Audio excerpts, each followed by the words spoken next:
Hello guys, welcome और even welcome back to my channel. So मैं ये video जो बना रही हूँ वो मैं अपना केवीएस एग्ज़ाम रिव्यू बनाने वाली हूँ। ठीक है, तो ये अभी स्टार्टिंग विथ मेरा केवीएस एग्ज़ाम जो था वो 11th ऑफ जनवरी, और क्योंकि मैंने टीजीटी से भरा था तो मेरा एग्ज़ाम का टाइमिंग 2:30 to 4:30 था। अब मेरा सेंटर था रांची। मैं सुबह आई थिंक 9 बजे निकल गई थी रांची के लिए, और मैं वहाँ पे आराम से 1 बजे तक या 12:30 बजे तक मैं पहुँच गई थी। मेरा एग्ज़ामिनेशन सेंटर था ऑक्सफोर्ड स्कूल, ऐसे करके Oxford public school I think, हाँ तो वो था। So let's come to the review part. अब इसमें आपके टोटल होते हैं 5 सेक्शन। पहले maths, then reasoning, English, Hindi and ji.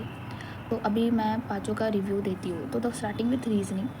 Reasoning देखो, सुनने में तो आया कि लोगों से बन नहीं पाए, जो भी होता है कि बहुत लेवल ऑफ क्वेश्चन बहुत हार्ड था, बट आई डोंट नो मेरे से तो बन गया। हाँ, रीज़न बिंग कि मैं गवर्नमेंट एग्ज़ाम का प्रिपरेशन कर रही हूँ, and specifically if I talk about banking, तो बैंकिंग का ही मैं प्रिपरेशन कर रही थी। अभी बैंकिंग में ज़्यादा वो पूछा था, उन्होंने पूछ रखा था सिटिंग अरेंजमेंट पज़ल, ठीक है, फिर डायरेक्शन, फिर से लॉग, फिर इनइक्वालिटीज़, ब्लड रिलेशन, तो ये पूरा ही उन्होंने डाल रखा था। मतलब मुझे पता भी नहीं कि शायद एसएससी का 1-2 भी क्वेश्चन था।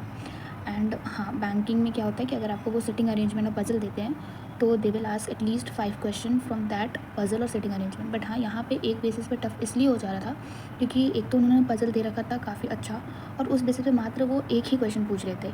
वो सिर्फ सिटिंग अरेंजमेंट के लिए नहीं था, पज़ल के लिए नहीं था, बाकी सब के लिए था। लाइक डायरेक्शन का भी मैंने देखा तो एक ही क्वेश्चन था, ब्लड रिलेशन भी दे रहे तो एक ही दे रहे, इनइक्वालिटीज़ भी एक ही से, लॉग भी एक ही। तो उस बेसिस पे थोड़ा सा डिफ़िकल्ट तो हो जा रहा था reasoning. Come to the quant part, that is maths का पार्ट। मैथ्स का पार्ट देखो, वो मेरे अकॉर्डिंग तो इजी ही था, डुएबल था, क्योंकि उसमें जितने भी था उसमें आपका पूछा था एसआईसीआई का क्वेश्चन, सीपीएसपी का क्वेश्चन, फिर एक अप्रॉक्सीमेशन क्वेश्चन था, फिर एचसीएफ एलसीएम का 1-2 क्वेश्चन था। तो एक तो मैंने छोड़ दिया था क्योंकि उसमें मेरे को समझ नहीं आ रहा था, वो शायद मैंने पढ़ नहीं रखा था और मुझे ऐसे भी आ नहीं रहा था, इस वजह से मैंने वो अटैम्प्ट करना सही नहीं रखा मुझे, तो मैंने छोड़ दिया वो। तो उसका भी इजी ही क्वेश्चन मेरे को लगा, मतलब डुएबल था, मतलब उतना भी टफ लेवल नहीं था। उसके बाद आता है कंप्यूटर का सेक्शन। कंप्यूटर का सेक्शन आई थिंक मैंने तो उतना कभी पढ़ नहीं रखा था। हाँ, मुझे केवीएस के लिए अलग से पढ़ना पड़ा, पूरा डीप में हार्डवेयर, सॉफ्टवेयर, ऑपरेटिंग सिस्टम, बहुत सारी चीज़ें होती है, तो वो मैंने पढ़ रखा था। जितने भी क्वेश्चन थे मैंने आई थिंक 2 से 3 क्वेश्चन छोड़ रखा था, क्योंकि मुझे आइडिया नहीं आया था। अब वो चारों का चारों ऑप्शन में मुझे बहुत कन्फ्यूजन हो रहा था कि ये भी हो सकता है, वो भी हो सकता है, और उस मोमेंट में मैं थोड़ा सा भी रिस्क नहीं ले सकती थी, तो मैंने उसे अटैम्प्ट करना ज़रूरी नहीं समझा, मैंने छोड़ दिया। तो इट वाज़ गुड, क्वेश्चन का भी अच्छा था, कंप्यूटर का उतना ख़राब नहीं था, मतलब उतना भी अजीब नहीं था, बट ठीक था। अभी आते इंग्लिश और Hindi section. English section was good, but 2 question मुझे नहीं आ रहे थे, तो मैंने उसमें भी 2 छोड़ा था, 2 से 3 आई थिंक। हाँ, क्योंकि और उसमें तो उन्होंने बहुत मतलब अजीब।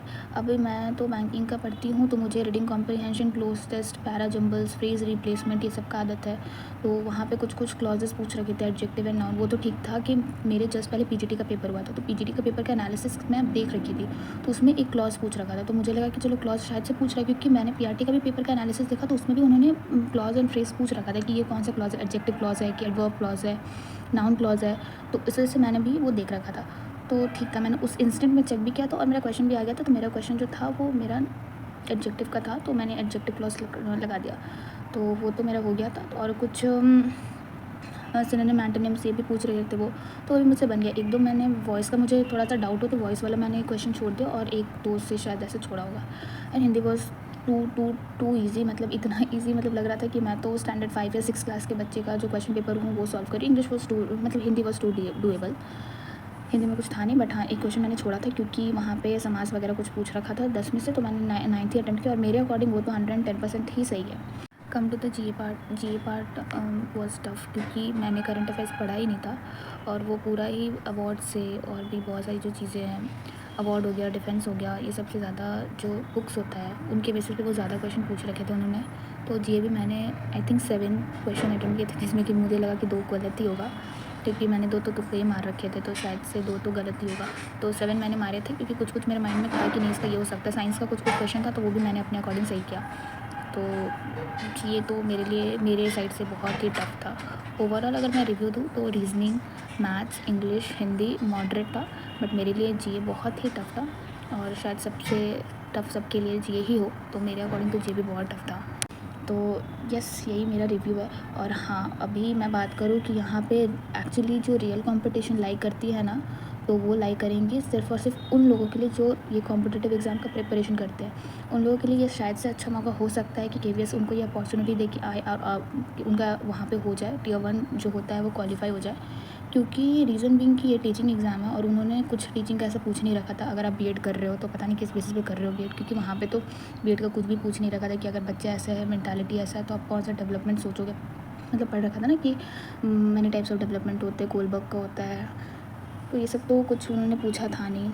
तो सब जितना भी बेस था वो कॉम्पिटिटिव से ही था, कॉम्पिटिटिव एग्ज़ाम का ही था। मुझे तो एक टाइम पे ऐसा लग रहा था कि मेरा तो सीबीटी बेस्ड होता है जो मैं एग्ज़ाम देती, चाहे एसएससी या बैंकिंग। लग रहा था ओएमआर शीट में बस सेम टू सेम क्वेश्चन था, कॉपी एंड पेस्ट वाला, बस मैं वो दे रही हूँ। तो इंग्लिश, रीजनिंग और मैथ्स ये तो मेरे को उसके ही लेवल के लगे। रीजनिंग नहीं, इंग्लिश थोड़ा सा एसएससी लेवल का जा सकता है, क्योंकि एसएससी में ये सारे पूछ सकते हैं, बैंकिंग में तो ये सब पूछते नहीं है। बट रीजनिंग और maths was completely from the banking section. ये तो मैं लिख के दे सकती हूँ गाइस, क्योंकि बहुत ही ज़्यादा डीप में पूछ रखा था। डीप में नहीं, बट अगर आप इवन क्लर्क का भी एग्ज़ाम का प्रिपरेशन करते हो ना बैंकिंग का, तो that part was easy to do. क्योंकि मैं सच में बोल रही हूँ कि मैंने किया है वो, और आप भी कर सकते थे। अगर मतलब जो भी इस बैकग्राउंड का होगा वो डेफिनेटली मेरे से कोरिलेट कर पाएगा। तो मैंने आउट ऑफ 100 अटेम्प्ट किया 75 क्वेश्चन। और क्योंकि मुझे कुछ 1-2 क्वेश्चन में डाउट था, तो वो भी मैंने कर रखा, तो मेरे को लग रहा है ये मेरी सबसे बड़ी गलती थी, क्योंकि नेगेटिव मार्किंग का। और भले ही मैंने 75 अटेम्प्ट किया, बट इतना सिली मिस्टेक की, मतलब क्या ही बोलूँ, बहुत सिली मिस्टेक। सीपीएसपी के क्वेश्चन में उन्होंने पूछ रखा था एमआरपी बताओ, मैंने क्या किया, एसपी निकाल करके एसपी को एसपी टिक कर दिया, क्योंकि कोई आंसर में भी था 72,000 और 80,000 आते हुए मैंने प्रॉपर सॉल्व किया है। पेपर में एमआरपी 80,000 और एसपी जो था वो 72,000, but they were asking about the MRP, और मैंने एसपी का 72,000 वहाँ पे टिक कर दिया। इतना छोटे छोटे इतना सिली मिस्टेक मेरे से हुआ है ना। अब मेरे को आदत था सीबीटी का, अब अचानक से ओएमआर में, और टाइम भी सामने था, क्लॉक सामने था, अब दिख रहा है कि नहीं 10 सेकेंड मतलब 10 मिनट बचा है, 5 मिनट बचा है, आधा घंटा बचा है। तो उस बीच में मेरे को और नर्वसनेस हो जा रही थी। तो मैं बस इसी टाइम के बेसिस पे मेरा थोड़ा सा गलती या फॉल्ट हो जा रहा था। और तो यूआरएल का पूछा था, मुझे पता है यूनिफॉर्म रिसोर्स लोकेटर है, और वहाँ पे यू का इनिशियल पूछा, बट पता नहीं मेरे दिमाग में क्या हो गया कि मैंने यू का मतलब यूनिवर्सल टिक कर दिया। अब जब मैं घर आई तो मुझे इतना गिल्ट हो रहा, और इतना गिल्ट कि मुझे अब तक वो गिल्ट खाया जा रहा है कि भाई यहाँ लोग को 1 नंबर नहीं मिलते हैं, एक राइट पे 3 नंबर मिल रहा है, और एक रॉन्ग पे आपका जो रियल नंबर है उसमें से कट हो जा रहा है, नेगेटिव मार्किंग है। फिर मैंने इतना सिली मिस्टेक किया, तो मुझे पता नहीं कि कैसा ना कैसा आने वाला है एग्ज़ाम का रिज़ल्ट। क्योंकि अभी जब मैंने चेक किया 2-4, तो मैंने ऐसे सिली मिस्टेक किया, तो पता नहीं कितना ही करके रखा होगा। तो बस मेरे को सबसे ज़्यादा गिल्ट इसी चीज़ का हो रहा है। और जितने भी यूट्यूब पे मैंने सेशन देखे हैं, सब तो यही बोल रहे, जितने भी टीचर पढ़ाते हैं वो सब यही बोल रहे हैं कि इसका जो है वो कट ऑफ जा सकता है 180 प्लस फॉर जनरल। तो अब मुझे पता नहीं, मुझे तो डाउट ही हो रहा है, पता नहीं मैं क्वालिफाई करूँगी भी कि नहीं। बट लेट्स जस्ट होप, क्योंकि मेरा बेसिकली ये बनाने का मुद्दा वीडियो यही था कि रीजनिंग एंड क्वांट को बहुत हाइप मिल रहा है कि बहुत टफ है। हाँ, मैं मानती हूँ, लेकिन हाँ, जो कॉम्पिटिटिव एग्ज़ाम्स का प्रिपरेशन कर रहे हो ना, उनके लिए ये डूएबल था। अब जो सच में टीचिंग के फील्ड में आए हैं, वो मतलब पढ़ा रहे प्राइवेट स्कूल्स में, उनको कभी मतलब बहुत ही पहले शायद उन्होंने प्रिपरेशन किया होगा कॉम्पिटिटिव एग्ज़ाम का, तो उनके लिए शायद से बैड लक हो सकता है। बट ये हमारे क्या बोलते हैं, कॉम्पिटिटिव स्टूडेंट के लिए डबल एज स्वॉर्ड हो गया, क्योंकि थोड़ा सा रीजनिंग और क्वांट के बेसिस पे हमें थोड़ा सा हाइप मिल सकता है। बट लेट्स जस्ट होप कि सब सही हो और मेरा निकले, और जो भी वीडियो देख रहे हैं आप लोगों का भी निकले। तो मेरी तो यही कामना है, भगवान से यही गुजारिश है। तो या बस इसी नोट पे मैं ये वीडियो एंड करती हूँ। अगर मेरा ये रिव्यू अच्छा लगे हो आपको, तो do like, comment and subscribe to my channel.